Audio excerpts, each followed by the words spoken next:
एक खांसी की दवा कॉफ सिरप का मुख्य उद्देश्य क्या होता है? ए. रक्तचाप बढ़ाना। बी. खांसी को कम करना। सी. भूख बढ़ाना। डी. नींद लाना। उत्तर बी. खांसी को कम करना। व्याख्या: कॉफ सिरप का मुख्य उद्देश्य खांसी से राहत देना होता है, चाहे वह सूखी हो या बलगमी। दो खांसी की दवाओं को मुख्य रूप से कितने प्रकारों में बांटा जाता है? ए. 2, बी. 3, सी. 4, डी. 5। उत्तर ए. 2। व्याख्या: खांसी की दवाएं दो प्रकार की होती हैं, एंटीटसिव सूखी खांसी के लिए और एक्सपेक्टोरेंट बलगमी खांसी के लिए।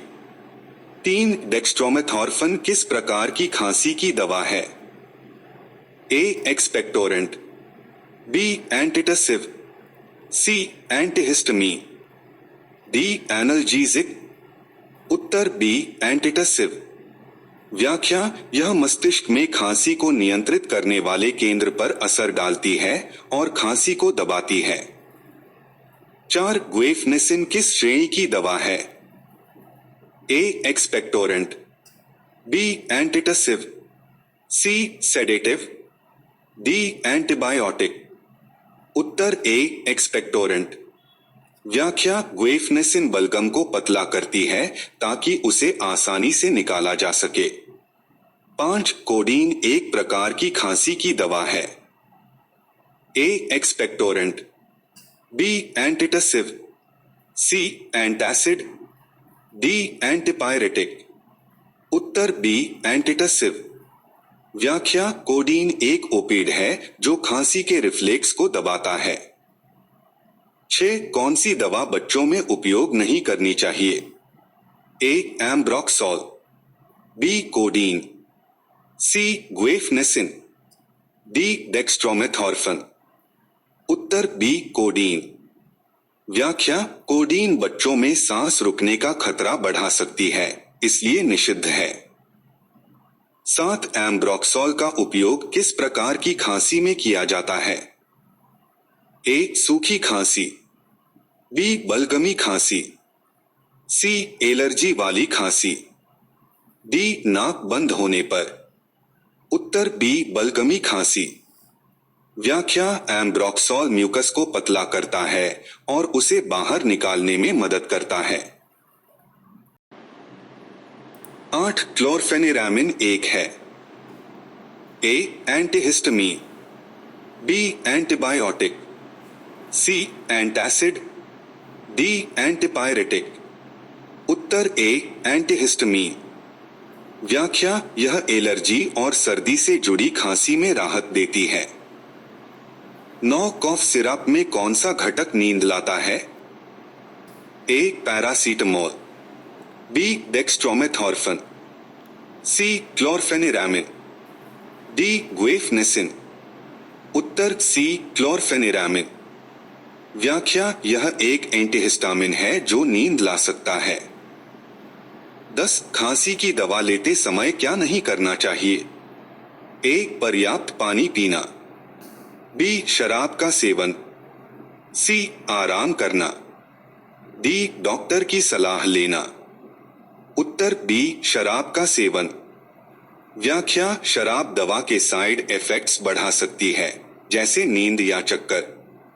11. कौन सी खांसी की दवा मस्तिष्क पर असर डालती है? ए. कोडीन। बी. एम्ब्रोक्सोल। सी. गुएफनेसिन। डी. ब्रोमहेक्साइन। उत्तर ए. कोडीन। व्याख्या: यह सेंट्रल नर्वस सिस्टम पर काम करती है और खांसी के सिग्नल को दबाती है। 12. ब्रोमहेक्साइन का उपयोग किस लिए किया जाता है? ए. खांसी रोकने के लिए। बी. बलगम पतला करने के लिए। सी. एलर्जी कम करने के लिए। डी. दर्द कम करने के लिए। उत्तर बी. बलगम पतला करने के लिए। व्याख्या: यह एक म्यूकोलिटिक एजेंट है जो म्यूकस को तोड़ता है। 13. एक्सपेक्टोरेंट दवाएं खांसी को करती हैं। ए. दबाती हैं। बी. बढ़ाती हैं। सी रोकती हैं, डी समाप्त करती हैं, उत्तर बी बढ़ाती हैं। व्याख्या: ये खांसी को रोकती नहीं बल्कि म्यूकस को बाहर निकालने में मदद करती हैं। 14 एंटीटसिव दवाएं खांसी में दी जाती हैं। ए बलगमी, बी सूखी, सी वायरल, डी बैक्टीरियल। उत्तर बी सूखी। व्याख्या: जब खांसी में बलगम नहीं होता तब ये उपयोगी होती हैं। 15 कौन सी दवा अक्सर एम्ब्रोक्सोल के साथ दी जाती है? ए पैरासीटामोल, बी गुएफनेसिन, सी कैफीन, डी विटामिन सी। उत्तर बी गुएफनेसिन। व्याख्या: दोनों मिलकर म्यूकस को पतला करने और निकालने में मदद करते हैं। 16 खांसी की दवाओं में अल्कोहल क्यों मिलाया जाता है? ए स्वाद बढ़ाने के लिए, बी प्रभाव बढ़ाने के लिए, सी सॉल्वेंट के रूप में, डी साइड इफेक्ट्स के लिए। उत्तर सी सॉल्वेंट के रूप में। व्याख्या: कुछ सिरप में दवा घोलने के लिए अल्कोहल सॉल्वेंट का काम करता है। 17 खांसी के सिरप की ओवरडोज से क्या हो सकता है?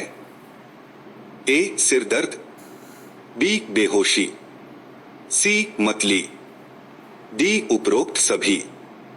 उत्तर डी उपरोक्त सभी। व्याख्या: ओवरडोज से सिरदर्द, उल्टी या सेंट्रल नर्वस सिस्टम डिप्रेशन हो सकता है। 18 कौन सी खांसी की दवा नशे का कारण बन सकती है? ए कोडीन, बी एम्ब्रोक्सोल, सी डेक्स्ट्रोमेथॉर्फन, डी गुएफनेसिन। उत्तर ए कोडीन। व्याख्या: कोडीन एक ओपिएड है और इसका गलत उपयोग नशे का कारण बन सकता है। 19 बच्चों के लिए खांसी की दवा कब नहीं देनी चाहिए? ए जब बलगम हो, बी जब खांसी 2 दिन से अधिक हो, सी जब डॉक्टर ने मना किया हो, डी जब बुखार हो। उत्तर सी जब डॉक्टर ने मना किया हो। व्याख्या: बच्चों को डॉक्टर की सलाह के बिना दवा देना खतरनाक हो सकता है। 20 डेक्स्ट्रोमेथॉर्फन और कोडीन दोनों का असर कहाँ होता है? ए फेफड़ों में, बी मस्तिष्क में, सी रक्त में, डी पेट में। उत्तर बी मस्तिष्क में। व्याख्या: दोनों खांसी के रिफ्लेक्स को दबाने के लिए दिमाग पर असर डालते हैं। 21 कौन सा घटक अधिकांश सिरप में स्वाद सुधारने के लिए होता है? A sucrose, B alcohol, C salt, D caffeine. उत्तर ए सुक्रोज। व्याख्या: शुगर का उपयोग स्वाद बढ़ाने और सिरप को गाढ़ा बनाने के लिए किया जाता है। 22 खांसी की दवा लेने का सही समय क्या है? ए खाने से पहले, बी खाने के बाद, सी सोने से पहले, डी डॉक्टर की सलाह अनुसार। उत्तर डी डॉक्टर की सलाह अनुसार। व्याख्या: हर सिरप की खुराक और समय अलग हो सकता है। 23 एम्ब्रोक्सोल किसके अपघटन से संबंधित है? ए म्यूकस, बी प्रोटीन, सी शुगर, डी एंजाइम। उत्तर ए म्यूकस। व्याख्या: यह बलगम को पतला करता है और श्वसन मार्ग साफ करता है। 24 कौन सी दवा खांसी के साथ एलर्जी में भी लाभदायक होती है? ए क्लोरफेनिरामिन, बी पैरासीटामोल, सी एम्ब्रोक्सोल, डी डेक्स्ट्रोमेथॉर्फन। उत्तर ए क्लोरफेनिरामिन। व्याख्या: यह एंटीहिस्टामिन है जो एलर्जिक रिएक्शन कम करता है।